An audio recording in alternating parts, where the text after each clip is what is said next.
नमस्कार। रस प्रकरण में अभी तक हमने स्थायी भाव, विभाव, अनुभाव के बारे में विस्तृत जानकारी प्राप्त की। स्थायी भाव क्या है, विभाव क्या है, संचारी भाव, विभाव क्या है, अनुभाव क्या है, यह जाना। तो अनुभाव के बाद जो आने वाला भाव है उसे हम संचारी भाव कहते हैं। अब संचारी भाव का मतलब क्या हुआ? तो वह भाव जो हमारे मानस पटल में संचरण करता है, यानी बनता और बिगड़ता है, या दूसरे शब्दों में कहें तो चलचित्र की भांति चलता रहता है। एक दृश्य आया, तुरंत दूसरा आया, तुरंत तीसरा आया, तुरंत चौथा आया। अब उदाहरण लीजिए, श्री दुष्यंत जी कण्व ऋषि के आश्रम में उन्होंने देवी शकुंतला को देखा। उनके हृदय में स्थायी भाव रति जागृत हुआ, तो दुष्यंत जी आश्रय हो गए, शकुंतला विषय हुई।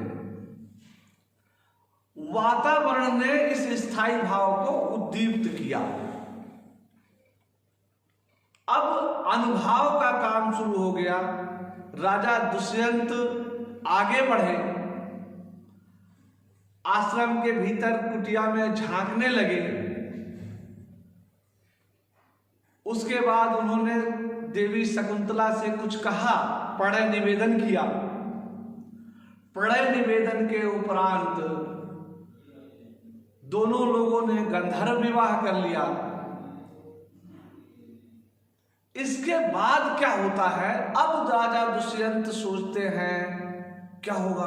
अरे मैं तो राजा हूं, ऋषि कन्या से विवाह कर लिया, मेरे राज्य में क्या कहेंगे, रानियां क्या कहेंगी? तो इस प्रकार से उनके मन में एक भाव आया। फिर सोचते होंगे, अरे छोड़ो, मैं राजा हूं, कोई क्या कहेगा मुझे? राजा तो राजा होता है, राजा को कोई क्या कहेगा? सारी संपत्ति सब कुछ राजा की होती है। फिर नहीं, लोकलाज का भय, ऋषियों का भय और समाज का भय, लोगों को जवाब देना पड़ेगा। फिर एक घबराहट, फिर एक चिंता, फिर एक घबराहट, फिर एक कुछ, अरे फिर छोड़ो, राजा के लिए क्या है? तो इस प्रकार से भावों का बनना, भावों का मिटना, भावों का नष्ट होना, फिर नए भाव का आना, फिर नए भाव का चरम पर पहुंचना, फिर नष्ट होना, फिर नए भाव का आना। इस प्रकार से चलचित्र की भांति ये भावों का चलना, मिटना, नए भाव का पैदा होना, इस प्रकार से जो भावों का संचरण है उसी को संचारी भाव कहते हैं।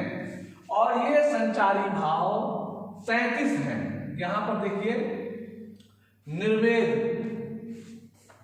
जैसे राजा दुष्यंत ने सोचा होगा, अरे बहुत ज्यादा कहेंगे राज्य छोड़ दूंगा, वैराग्य उनके हृदय में आ गया। निर्वेद, निद्रा, बहुत ज्यादा सोचते सोचते थक भी जाता है आदमी। स्मृति, याद करना, मरण, विषाद, चिंता, दैन्य, गरीबी, एकदम गरीबी, चिंता, असूया मतलब ईर्ष्या का भाव आना, असूया हो गया। मति, ये भी स्मृति से संबंधित है। क्रीड़ा, खेलने से संबंधित है। ग्लानि, जैसे फिर राजा दुष्यंत के मन में आया होगा, ये क्या हो गया, ये तो बहुत बुरा होगा, अरे इस प्रकार से ग्लानि की होगी उन्होंने। तो यह भी संचारी भाव है। शंका, शक करना संचारी भाव है। उग्रता, फिर उग्रता, आवेग आ जाता है, ये भी संचारी भाव है। व्याधि, बीमारी, वितर्क, उन्माद, मोह माया जो है, इसका हर्ष, प्रसन्नता, चपलता, चंचलता, विबोध, दुराव, छिपाव करना, किसी चीज को छिपाना, दुराव करना। मद मतलब अहंकार से संबंधित है। श्रम, परिश्रम, आलस्य, चिंता, धृति, आवेग, गर्व, जड़ता, औत्सुक्य, अपस्मार मतलब स्मृति का गायब होना, जैसे राजा दुष्यंत की बाद में स्मृति गायब हो गई, अपस्मार हुआ। स्वप्न, अमर्ष, अमर्ष का मतलब क्रोध। ये 33 हैं संचारी भाव जो कि अनुभाव के बाद आश्रय के मस्तिष्क में बनते और बिगड़ते रहते हैं।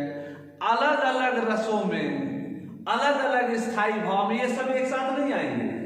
जैसे जब रति स्थायी भाव होगा तो रति में ये ऐसा नहीं कि चिंता, ग्लानि वगैरह आए, वो मूर्छा आए, मरण आए, ये इसमें नहीं आएगा।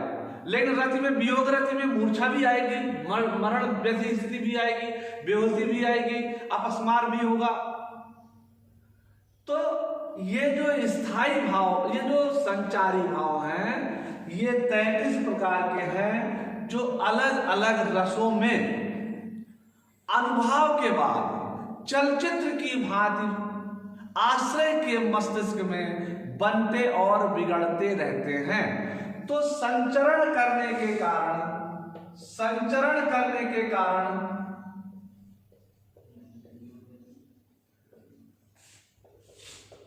इन्हें संचारी भाव कहा जाता है। और इन भावों का कोई स्थायित्व नहीं है, इनमें कोई नैतिकता नहीं है, कोई स्टेबिलिटी नहीं है, कोई शुद्ध विचार नहीं है। एक आया एक प्रकार का, नष्ट हुआ, दूसरा आया दूसरे प्रकार का, फिर वो नष्ट हुआ, तीसरा आया तीसरे प्रकार का। यानी कोई स्पष्ट ये नहीं कि एक ही संचार, एक ही भाव रहेगा। तो क्या कहते हैं कि कोई स्पष्ट विचारधारा ना होने के नाते इसको व्यभिचारी भाव भी कहते हैं। संचारी भाव को ही व्यभिचारी भाव भी कहा जाता है।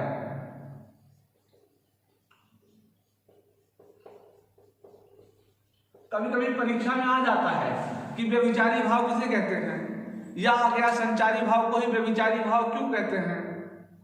व्यभिचारी भाव आपने सोचा है संचारी भाव 33 प्रकार के होते हैं, आ गया व्यभिचारी भाव कितने प्रकार के होते हैं, तो आप शंका में पड़ जाएंगे, आप भ्रम में पड़ जाएंगे। इसलिए मैं आपको यहां बता रहा हूं कि व्यभिचारी भाव और संचारी भाव एक ही है, इनमें कोई अंतर नहीं है। तो संचारी भाव पर मैं कल वीडियो में कुछ कविताओं के द्वारा अलग अलग रसों का नहीं, इसको कल नहीं, अलग अलग रसों में संचारी भाव क्या होता है एक एक रस जब बताऊंगा तो आपको संचारी भाव कविता के माध्यम से भी पता लगेगा।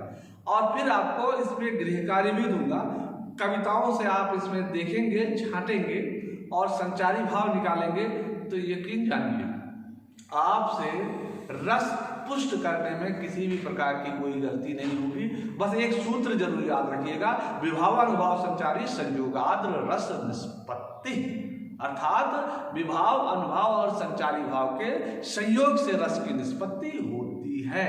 और ये किसने कहा है? आचार्य भरत मुनि ने कहा है। आचार्य भरत मुनि कौन थे? आद्य नाट्यकार थे। तो आज के लिए बस इतना ही, तब तक के लिए धन्यवाद।